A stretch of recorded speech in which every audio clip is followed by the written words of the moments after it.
Clarendon Hills is one of the smallest of the western suburbs. It has a population under 9,000, one stoplight downtown, and if you blink on the train, you might miss it. The quiet scale isn't a drawback, it's the point. You can think of Clarendon Hills as the Stars Hollow of the western suburbs, a place where the barista knows your order and the librarian knows your kids by name. In this video, we're going to talk about what makes Clarendon Hills so special, and we'll end by taking a driving tour of the area. Nobody moves to Clarendon Hills for late-night sushi or rooftop bars. They move here for strong schools, bigger yards, and a community that keeps its streets lined with trees instead of traffic. It's not Brook with its massive mall, or Hinsdale with its ultra-premium price tags. Clarendon Hills keeps it simple. They have a small downtown, a strong library and park district, and the kind of community where kids still walk to school. You won't find Clarendon Hills hosting PGA tournaments or corporate headquarters. What you will find is a village that consistently lands at the top of school rankings and quietly charms families out of their big city leases. Clarendon Hills is home to about 8,500 people across 1.9 square miles, which makes it one of the smallest suburbs in the western suburbs. By comparison, Hinsdale has around 17,000 residents and Downers Grove has about 50,000. That difference in scale is part of what gives Clarendon Hills its appeal. People know their neighbors, and you're more likely to bump into someone you know at the library than get lost in a crowd. They don't have an official town motto, but if they did, it might be something like Clarendon Hills, where rush hour is 2 cars. Clarendon Hills was founded in the late 1800s as a commuter stop along the Burlington Railroad. Even its name tells a story. Clarendon goes back to Old English, meaning the hill of the Clare family. Adding hills on top of that is technically redundant, but probably a smart PR move since nobody today knows what Clarendon means. And for those of you who now do, thank you very much, you can think of the additional hills as a way of drawing attention to the village's rolling terrain. Clarendon Hills has the warmth of a small town inside a major metro area. Life moves at a quieter pace, but it's not stuck in the past. The train still takes you downtown, the coffee shop has Wi-Fi, and the village offers a nice balance of tradition and modern convenience. Clarendon Hills has a neighborly feel that comes from its scale. The downtown is small enough to walk, offering pizza, coffee, a train station, and more. It's not exactly Stars Hollow, but you might not know the difference on a Thursday morning. Prospect Park in the middle of town has baseball fields, tennis courts, and a playground. The community pool is getting a full renovation in 2025, and that may be the hottest real estate in town next summer. Families relocating often ask, where do kids play? In Clarendon Hills, the answer is built in. And if you need more space, Fullersburg Woods and Maze Lake are just minutes away with miles of trails and open space. For being a small town, Clarendon Hills has a fairly robust calendar. Daisy Days in June, summer concerts in the park, and the Christmas walk downtown are staples. Events like these give the village its personality. They have a farmer's market every Thursday from mid-May to mid-October. It's not quite a town meeting on the gazebo, but these events give Clarendon Hills a Stars Hollow feel, where everyone shows up and comes together. None of these are headline events, but they help keep residents connected and adds to the village's charm. Clarendon Hills is about 20 to 25 minutes from O'Hare and 30 to 35 minutes from Midway, depending on traffic.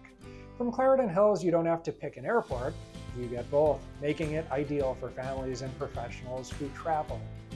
The Burlington Railroad stop was established in 1873 and the village incorporated in 1924 largely because of that stop. It's not an exaggeration to say that the reason Clarendon Hills exists today is because of the train.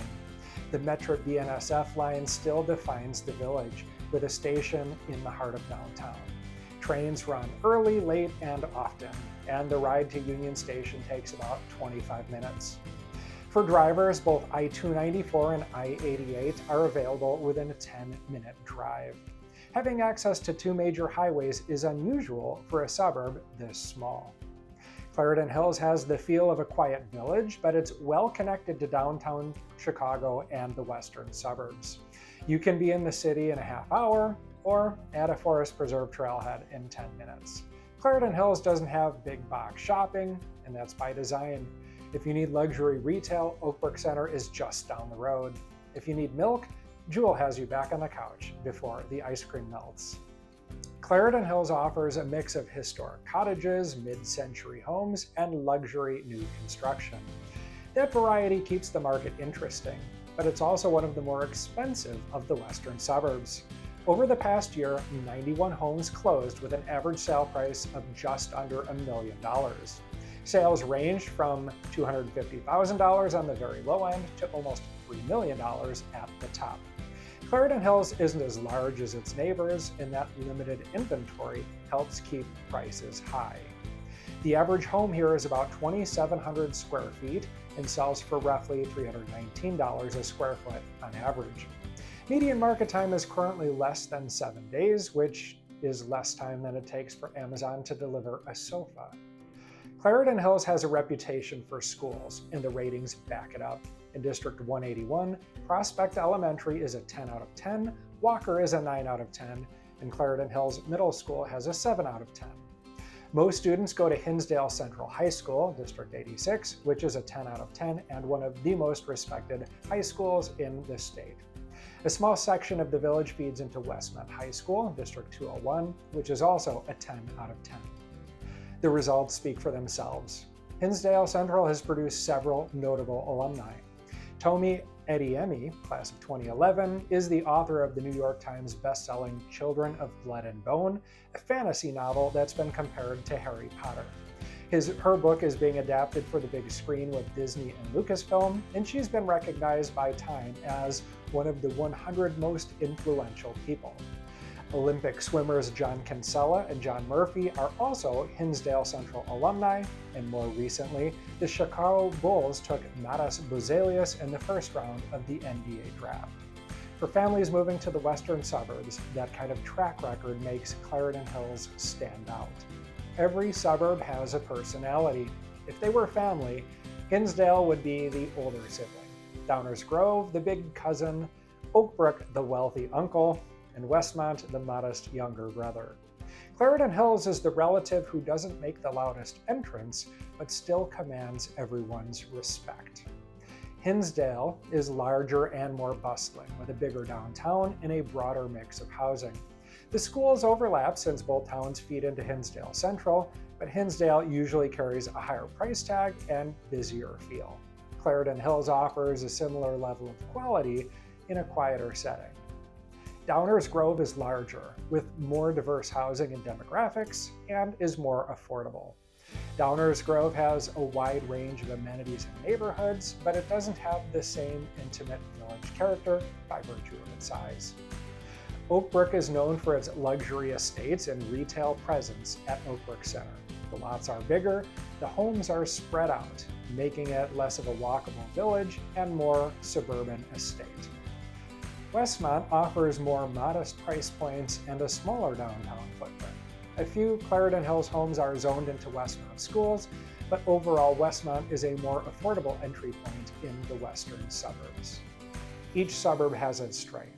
Hinsdale brings scale and prestige, Downers Grove offers variety and value, Oak Brook emphasizes luxury and land, and Westmont keeps it accessible. Clarendon Hills separates itself by being smaller, more walkable, and anchored by elite schools. If you're looking for a small village with walkability, highly rated schools, amazing homes, community events, and great proximity to Chicago, Clarendon Hills may be the perfect fit. It's especially appealing for families who want Hinsdale-level schools and character, but in a smaller, more personal setting. If you're considering a move to the western suburbs, I'd love to help you explore whether Clarendon Hills or one of its neighbors is the right fit for you. I'm Eric with Andersen Realty Group, a family-owned brokerage where we treat our clients like family. Now let's drive around and get a better feel for the area.